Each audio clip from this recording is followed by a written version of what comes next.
Displacement reaction. तो guys आपको नाम से ही पता चल रहा कि यहाँ पे क्या होगा, डिस्प्लेस होगा। क्या होगा, डिस्प्लेस होगा। कोई भी एलिमेंट किसी दूसरे एलिमेंट को क्या करेगा, डिस्प्लेस करेगा। तो अगर मैं यहाँ पे डेफिनेशन पे आता हूं, तो displacement reaction are those reaction in which more reactive element, in which more reactive element displaces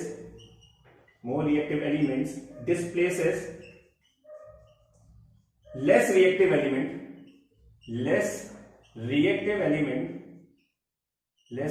elements from its compound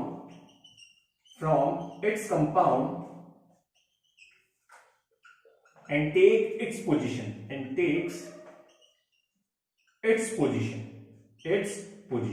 तो गाइस अगर हम बात करते हैं डिस्प्लेसमेंट रिएक्शन की, तो डिस्प्लेसमेंट रिएक्शन नाम से ही पता चल रहा है कि यहां पे क्या होगा, एक एलिमेंट किसी दूसरे एलिमेंट को क्या करेगा, डिस्प्लेस करेगा। डेफिनेशन की तरफ जाएं तो डिस्प्लेसमेंट रिएक्शन कहता है कि ये वो रिएक्शन है जिसमें ज्यादा रिएक्टिव वाला एलिमेंट कम रिएक्टिव वाले एलिमेंट को डिस्प्लेस करेगा और खुद उसकी जगह बना लेगा गाइस। अब डिस्प्लेसमेंट रिएक्शंस गाइस मेटल्स के लिए अलग चलती है और नॉन मेटल्स के लिए क्या चलती है, अलग। हम बात करेंगे सबसे पहले मेटल्स की। फॉर मेटल्स, अगर मैं मेटल्स की बात कर रहा हूं गाइस, तो हमें मेटल्स के बारे में पता होना चाहिए। मेटल्स वो होते हैं जो इलेक्ट्रॉन को क्या करते हैं, डोनेट करते हैं, और इलेक्ट्रॉन को डोनेट करने के बाद उनके पास कौन सा चार्ज आता है, वो क्या कैरी करते हैं, दे कैरी इलेक्ट्रोपॉजिटिव चार्ज। जैसे फॉर एग्जांपल सोडियम को आपने देखा होगा, उसके ऊपर एक पॉजिटिव चार्ज होता है, कैल्शियम के ऊपर 2 पॉजिटिव चार्ज होते हैं, पोटेशियम के ऊपर 1 पॉजिटिव चार्ज होता है। तो मेटल्स क्या होते हैं, मेटल्स वो होते हैं जो इलेक्ट्रॉन को डोनेट करते हैं ताकि वो अपने आप को स्टेबल बना सकें, और डोनेट करने के बाद वो क्या कैरी करते हैं, इलेक्ट्रोपॉजिटिव चार्ज वो कैरी करते हैं। अब गाइस अगर मुझे डिस्प्लेसमेंट रिएक्शन देखनी है मेटल की, तो हमें एक टेबल याद होना चाहिए। उस टेबल को हम लोग कहते हैं रिएक्टिविटी सीरीज। तो हम लोग बात करेंगे गाइस आज रिएक्टिविटी सीरीज की। रिएक्टिविटी सीरीज हमें याद होनी चाहिए, बड़ी सिंपल है गाइस, बहुत इजीली याद हो जाएगी। रिएक्टिविटी सीरीज भी कहते हैं इसे एक्टिविटी सीरीज भी कहा जाता है, एक्टिविटी सीरीज भी इसे कहा जाता है गाइस। याद कैसे करना है, बड़ा सिंपल है, चलिए याद करते हैं। मैंने कहा कैसे याद करना है, हमें कहना है केदारनाथ का माली आलू जरा फीके से पकाता है। क्या बोला गाइस मैंने कहा अगर आपको रिएक्टिविटी सीरीज को याद करना है तो आपको कैसे याद करना है, केदारनाथ का माली आलू जरा फीके से पकाता है, और इसके नीचे आपको याद रखना है छाप।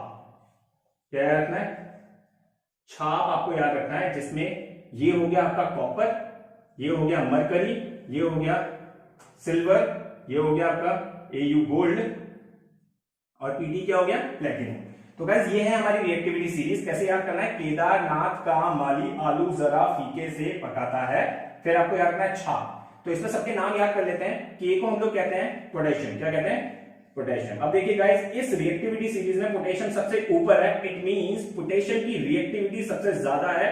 रिएक्टिविटी ज्यादा होने की वजह से वो अपने से नीचे वाले एलिमेंट को क्या करेगा, डिस्प्लेस कर देगा गाइस। तो सबसे ज्यादा रिएक्टिव कौन होता है, पोटेशियम, ठीक है। और सबसे वीक, सबसे लेस रिएक्टिव कौन होता है, प्लैटिनम। प्लैटिनम की रिएक्टिविटी क्या होती है गाइस, सबसे कम होती है, मतलब ये किसी को भी डिस्प्लेस नहीं कर सकता। तो ये रहा हमारा पोटेशियम, इसे हम लोग कहते हैं सोडियम, ठीक है। तो सोडियम की रिएक्टिविटी पोटेशियम से क्या है, कम है, मतलब वो पोटेशियम को तो डिस्प्लेस नहीं कर सकता, लेकिन अपने से नीचे वाले एलिमेंट को क्या कर सकता है, डिस्प्लेस कर सकता है गाइस। बात करते हैं Ca की, जिसे हम लोग कहते हैं कैल्शियम। तो कैल्शियम की रिएक्टिविटी सोडियम और पोटेशियम से तो कम है, मतलब वो इन दोनों को डिस्प्लेस नहीं कर सकता, लेकिन अपने से नीचे वाले एलिमेंट को क्या कर सकता है, डिस्प्लेस। ऐसे इसको हम लोग कहते हैं गाइस मैग्नीशियम, ठीक है। ये हो गया आपका एल्यूमिनियम, ये हो गया आपका एल्यूमिनियम, ये हो गया आपका गाइस जिंक, ठीक है। Fe को हम लोग कहते हैं आयरन, Sn हो गया हमारे पास टिन, Pb हो गया हमारे पास लेड, इसको तो हर कोई जानता है, इसे हम लोग कहते हैं हाइड्रोजन। ये हो गया हमारा गाइस हाइड्रोजन, ठीक है। ये हो गया हमारा कॉपर, Hg मतलब मरकरी, ठीक है। Ag मतलब हो गया सिल्वर, Au हो गया हमारा गोल्ड, और Pt हमारा क्या हो गया गाइस, Pt हो गया हमारा प्लेटिनम। प्लेटिनम। तो आई होप अगर मैं मेटल की बात करूंगा तो आपको ये सीरीज याद होनी चाहिए गाइस, जिसमें पोटेशियम की रिएक्टिविटी सबसे ज्यादा और प्लेटिनम की रिएक्टिविटी सबसे कम।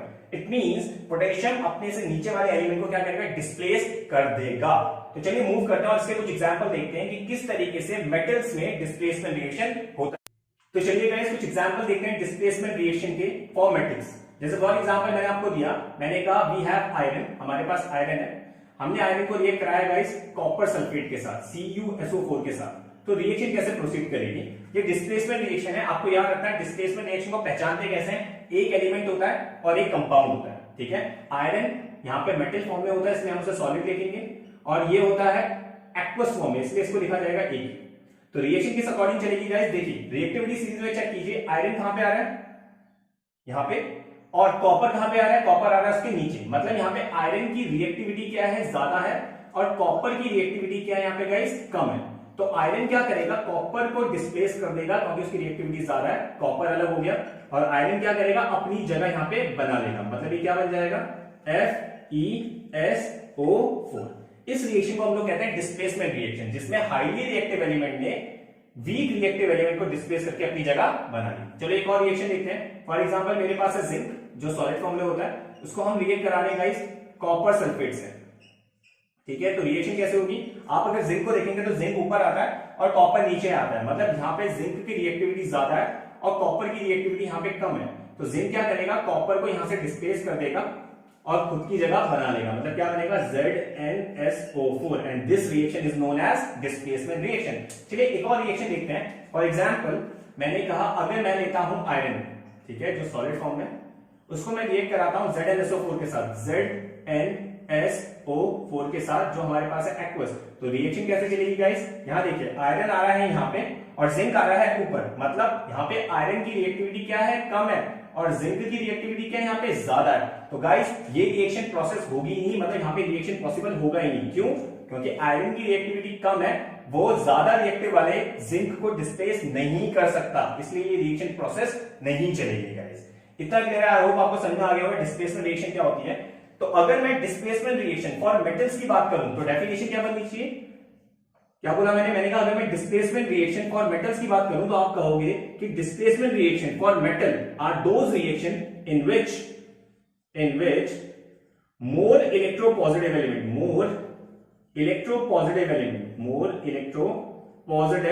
element displaces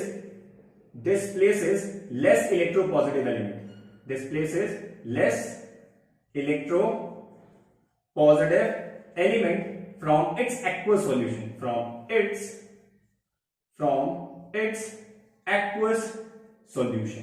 तो गाइस ये बन गई definition of displacement reaction in case of metals. तो हमने क्या देखा, हमने देखा कि जो एलिमेंट ज्यादा रिएक्टिव होते हैं वो लेस रिएक्टिव वाले को डिस्प्लेस करते हैं और अपनी जगह बना लेते हैं गाइस। इसलिए डेफिनेशन बन जाती है मेटल में, a more electropositive element displaces less electropositive element from the aqueous solution.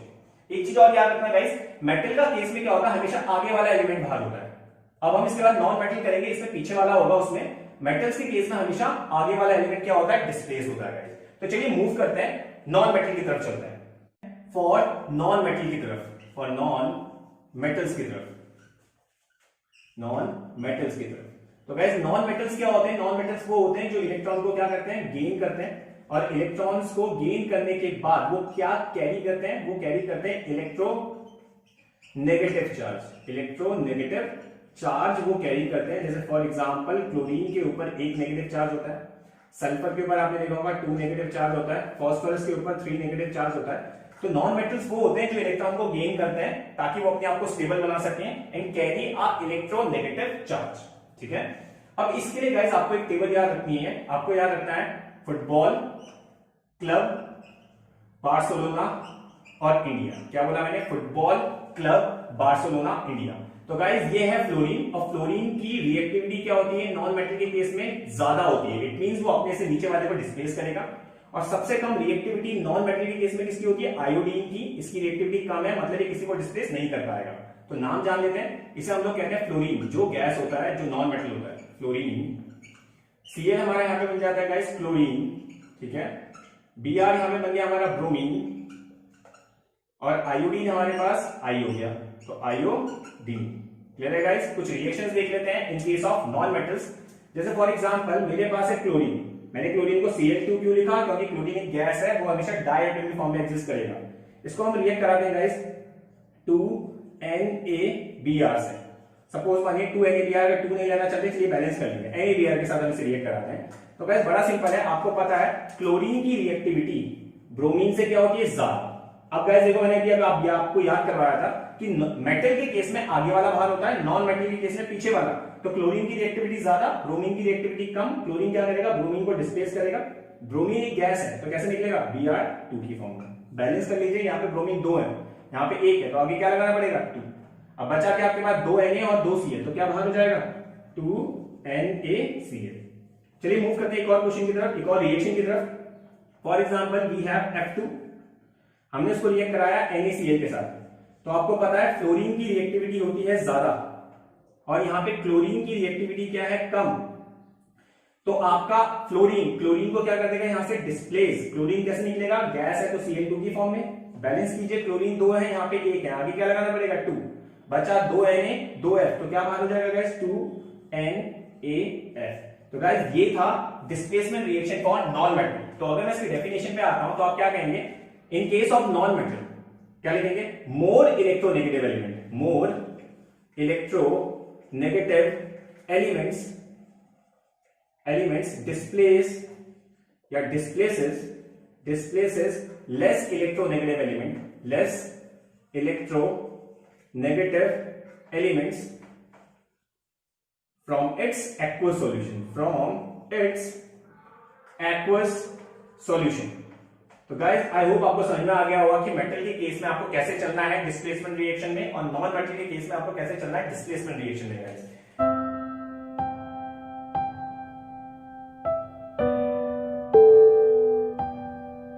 तो चलिए मूव करते हैं डबल डिस्प्लेसमेंट रिएक्शन में। तो गाइस डबल डिस्प्लेसमेंट रिएक्शन को स्टार्ट करने से पहले हमें कुछ की पॉइंट्स याद होने चाहिए। पहला की पॉइंट्स क्या है कि डबल डिस्प्लेसमेंट रिएक्शन में क्या होता है? इस रिएक्शन में हम एक्सचेंज ऑफ आयन करते हैं। क्या करते हैं guys? Exchange of ions between the reactants to form new substance।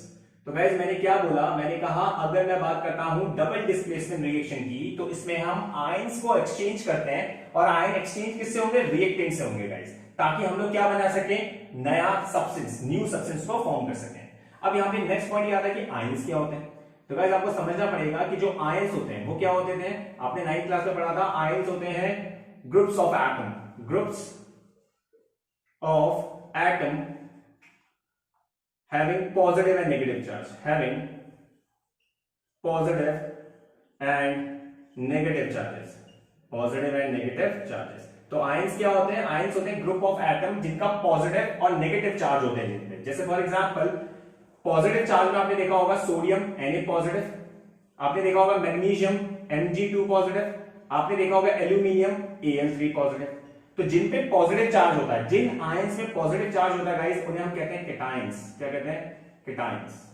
और जिन आयंस में होते हैं गाइस नेगेटिव चार्ज, जैसे नेगेटिव चार्ज में आपने देखा होगा क्लोरीन को, आपने देखा होगा सल्फर S2 नेगेटिव, आपने देखा होगा फास्फोरस P3 नेगेटिव। तो गाइस जिस आयन पे नेगेटिव चार्ज होता है उन्हें हम कहते हैं एनायंस। तो गाइस डबल डिस्प्लेसमेंट रिएक्शन में हम इन आयंस को क्या करते हैं? एक्सचेंज करते हैं और नए सब्सटेंस की क्या करते हैं? फॉर्मेशन करते हैं। तीसरा पॉइंट, जब भी आप डबल डिस्प्लेसमेंट रिएक्शन करेंगे गाइस, तो यहां पे 3 तरह के चेंजेस होंगे। चेंजेस क्या? या तो फॉर्मेशन ऑफ पीपीटी होगा, पीपीटी का मतलब होता है प्रेसिपिटेट का मतलब क्या होता है गाइस? Insoluble substance. जब भी आप दो चीजों को मिलाओगे और वो सब्सटेंस सॉल्युबल नहीं होंगे, जैसे चौक को जब हम पानी में डालते हैं तो चौक पानी में सॉल्युबल नहीं होता, वो नीचे बैठ जाता है, उसे हम कहते हैं पीपीटी। मतलब पीपीटी का मतलब हो गया इनसॉल्युबल सब्सटेंस फॉर्म होगा।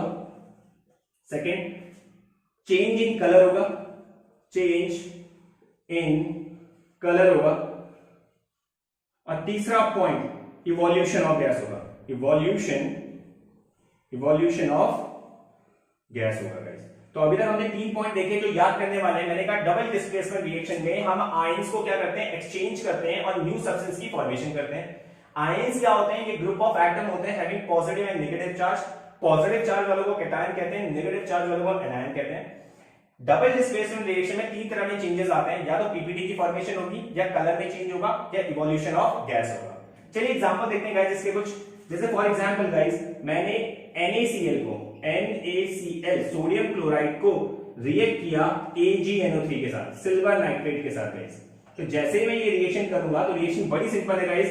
दो कंपाउंड अगर आपके पास है तो समझ जाना ये रिएक्शन कहलाएगी डबल डिस्प्लेसमेंट। दो कंपाउंड अगर आपके पास है तो ये रिएक्शन प्रोसीड होगी डबल डिस्प्लेसमेंट से। रिएक्शन कैसे होगी आपको पता, आगे वाला हमेशा पॉजिटिव होता है, पीछे वाला नेगेटिव, आगे वाला पॉजिटिव, पीछे वाला नेगेटिव। तो ये Na जो पॉजिटिव है ये दूसरे वाले के नेगेटिव पार्ट को एक्सचेंज कर लेगा। मतलब क्या बनेगा यहाँ पे NaNO3, और क्या बनेगा गाइस यहाँ पे ये वाला पॉजिटिव इस नेगेटिव को ले जाके क्या बन जाएगा, सिल्वर क्लोराइड AgCl। तो इस तरीके से गाइस यहाँ पे आयन का एक्सचेंज होता है। चलिए एक और रिएक्शन देखते हैं। जैसे फॉर एग्जांपल मैंने HCl लिया, hydrochloric acid, react with NaOH, इसे कहते हैं सोडियम हाइड्रोक्साइड। जैसे मैं रिएक्शन करूंगा आपको पता है H का चार्ज होता है पॉजिटिव, क्लोरीन का चार्ज होता है नेगेटिव, सोडियम का चार्ज हो गया पॉजिटिव, OH का चार्ज हो गया नेगेटिव। तो ये जो H पॉजिटिव है ये क्या करेगा, इसके नेगेटिव पार्ट को ले जाएगा और पानी की फॉर्म में बाहर हो जाएगा। और क्या बचा आपके पास, Na जो पॉजिटिव था वो नेगेटिव को ले जाके NaCl सोडियम क्लोराइड को क्या करेगा, फॉर्म करेगा। तो इस तरह की रिएक्शन को गाइस हम लोग कहते हैं डबल डिस्प्लेसमेंट रिएक्शन। पहचानोगे कैसे, जब भी आपके पास दो कंपाउंड होगा तो समझ जाना वो डबल डिस्प्लेसमेंट रिएक्शन को प्रोसीड करेगा। तो चलिए आगे मूव करते हैं। तो गाइस अब हम लोग देखेंगे कि जो डबल डिस्प्लेसमेंट रिएक्शन होती है वो दो टाइप की होती है गाइस। 2 टाइप्स की ये रिएक्शन होती है, ठीक है, जिसमें हम पहला देखेंगे न्यूट्रलाइजेशन रिएक्शन। क्या देखेंगे, न्यूट्रलाइजेशन रिएक्शन। न्यूट्रलाइजेशन रिएक्शन की गाइस हम लोग सबसे पहले बात करेंगे। न्यूट्रलाइजेशन रिएक्शन क्या होती है गाइस, जब हम किसी एसिड को किसके साथ रिएक्ट करेंगे, बेस के साथ रिएक्ट करेंगे और वो हमें क्या देगा, it form salt and water. It form salt and water. This reaction is known as neutralisation reaction. तो भाई न्यूट्रलाइजेशन में हम एसिड को लेंगे। एसिड वो होता है जिसके पास क्या होता है, H पॉजिटिव आयन, ठीक है, और बेस वो होता है जिसके पास OH नेगेटिव आयन होता है, ठीक है, इसे हम क्या बोलते हैं, हाइड्रोक्सिल आयन। तो जैसे रिएक्ट करेंगे आयन एक्सचेंज होंगे और आयन एक्सचेंज होने के बाद हमें सॉल्ट और वाटर मिलेगा गाइस। जैसे फॉर एग्जांपल अगर मैं यहां पे लेता हूं HCl हाइड्रोक्लोरिक एसिड, देखिए इसके पास H है मतलब ये एसिड हुआ, नाम क्या है इसका, हाइड्रोक्लोरिक एसिड, हाइड्रोक्लोरिक एसिड। इस हाइड्रोक्लोरिक एसिड को अगर मैं किसी बेस के साथ रिएक्ट करता हूं जैसे NaOH, इसे कहते हैं sodium hydroxide, sodium hydroxide. Clear. जैसे मैं रिएक्शन करूंगा तो रिएक्शन कैसे होगी आपको पता है कि आगे वाला हमेशा क्या होता है, पॉजिटिव, और पीछे वाला होता है नेगेटिव। आगे वाला पॉजिटिव, पीछे वाला नेगेटिव। तो ये वाला पॉजिटिव क्या करेगा गाइस, इस नेगेटिव को ले जाएगा और वाटर की फॉर्मेशन करेगा, H2O। ये बचा Na पॉजिटिव, ये Cl नेगेटिव के साथ रिएक्ट करके किसकी फॉर्मेशन करेगा, सॉल्ट की। तो गाइस आपको याद होना चाहिए कि सोडियम और पोटेशियम हमेशा क्या बनाते हैं, सॉल्ट। तो ये सॉल्ट है जो पानी में सोल्यूबल होता है और ये रहा वाटर गाइस।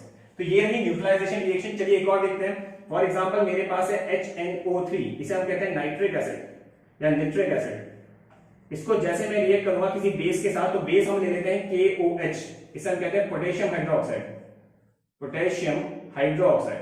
जैसे मैं रिएक्शन करूंगा तो कैसे प्रोसीड होगा, H पॉजिटिव होता है, nitrate negative, K positive, OH negative. तो ये वाला पॉजिटिव इस OH के साथ रिएक्ट करके पानी की फॉर्मेशन कर देगा गाइस, पानी बन गया हमारा। और क्या बना हमारा, ये वाला पॉजिटिव इस नेगेटिव के साथ रिएक्ट करके क्या बनाएगा, KNO3 मतलब पोटेशियम नाइट्रेट बनाएगा गाइस। ये रहा हमारा पोटेशियम नाइट्रेट। और आपको मैंने अभी बताया कि सोडियम और पोटेशियम हमेशा क्या करते हैं, सॉल्ट की फॉर्मेशन करते हैं। तो ये रहा गाइस हमारा सॉल्ट। तो डेफिनेशन कैसे बन जाएगी, डेफिनेशन न्यूट्रलाइजेशन रिएक्शन की क्या होगी, when an acid react with base, when an acid react with base, it form salt and water, salt and water, and this reaction is known as neutralization reaction। तो guys ये थी neutralisation reaction. चलिए move करते हैं second type of double displacement reaction की तरफ। तो guys करते हैं second type of double displacement reaction जिसे हम लोग कहते हैं प्रेसिपिटेशन रिएक्शन।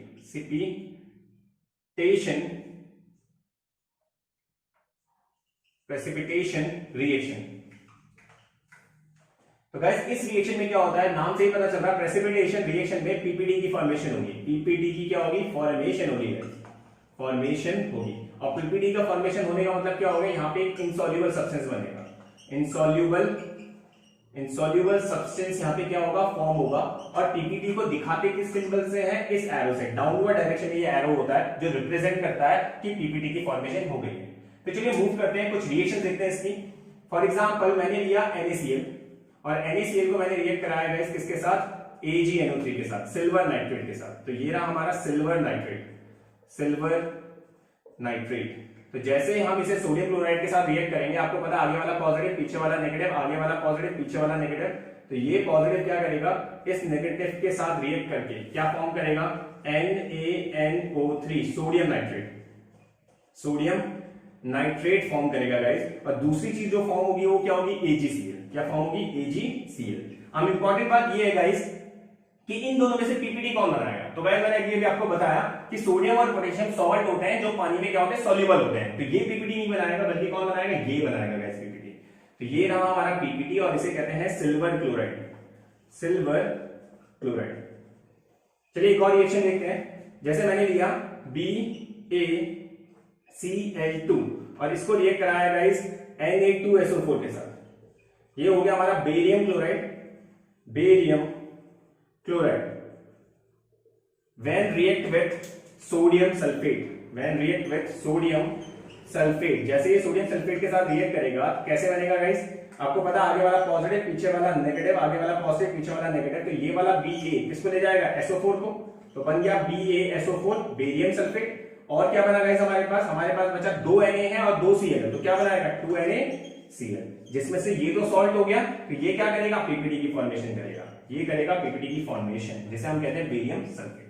अब गाइस आपको एक नोट याद रखना, नोट बहुत ज्यादा इंपॉर्टेंट है, काफी बार एग्जाम्स में पूछा गया है। एक रिएक्शन है गाइस जिसमें हम लेड नाइट्रेट क्या होता है, PbNO3 का होल ट्वाइस। आप सोच रहे होंगे ये फॉर्मूला कैसे बना, चलिए देखते हैं फॉर्मूला कैसे बना। आपका जो लेड होता है Pb, उसकी वैलेंसी होती है 2 और जो नाइट्रेट होता है NO3 उसकी वैलेंसी होती है 1। आप जैसे इसे क्रॉस मल्टीप्लिकेशन करेंगे आपको मिल जाएगा PbNO3 का होल ट्वाइस।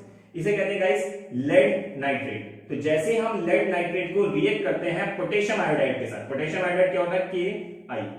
जैसे रिएक्शन होगी, आपको पता है रिएक्शन कैसे होगी, आगे वाला पॉजिटिव पीछे वाला नेगेटिव, आगे वाला पॉजिटिव पीछे वाला नेगेटिव। तो ये जो Pb है ये कितने I को ले जाएगा, 2 I को। तो यहाँ पे क्या बाहर हुआ गाइस, PbI2 बाहर हुआ। और क्या बचा आपके पास, 2 K बचे और 2 NO3 बचे। तो क्या मैं इसको ऐसे लिख सकता हूं, 2KNO3। ये रहा पोटेशियम नाइट्रेट जो एक सॉल्ट है, सॉल्युबल सॉल्ट। तो पीपीटी की फॉर्मेशन कौन करेगा, यहाँ पे लेड आयोडाइड। ये जो लेड आयोडाइड है ये यहाँ पे पीपीटी की फॉर्मेशन करेगा। और पीपीटी किस कलर का होता है, यहाँ पे येलो कलर की ये पीपीटी होती है गाइस, येलो कलर की ये पीपीटी होती है। तो गाइस ये था हमारा पूरा का पूरा डबल डिस्प्लेसमेंट रिएक्शन। आई होप आपको समझ में आ गया होगा गाइस। अगर समझ में आया तो please be connected with me, ताकि आगे आने वाली सीरीज में भी आपको कोई प्रॉब्लम ना हो। तब तक के लिए थैंक यू सो मच।